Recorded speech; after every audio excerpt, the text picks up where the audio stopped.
How to open an Amazon seller account. Okay, first of all, you need to go to this link here, sell.amazon.com. Now click Learn More. Okay, once you're here, you'll need to fill this information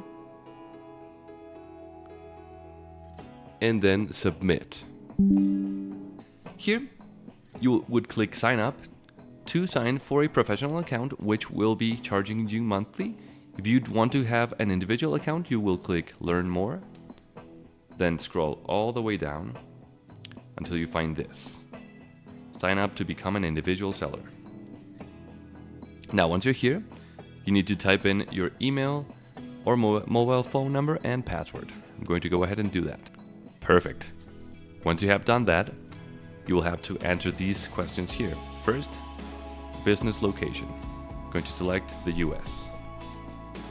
Okay, now you need to select the business type. I'm just going to do none. I'm an individual.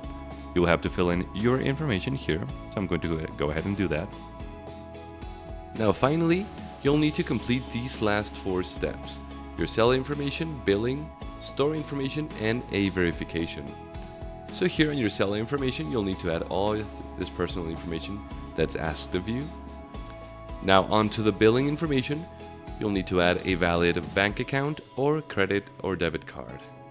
Now onto the store information, you'll need to add a name and this information here required from you. Now lastly, you'll need to verify your identity. So be sure to have all the information necessary. Now, after uploading your documents for your identity verification, you'll need to hop in a video call with an Amazon associate to verify your identity. Once your information is verified, you're in. You'll have opened an Amazon seller account. If this video was helpful, be sure to leave a like and subscribe.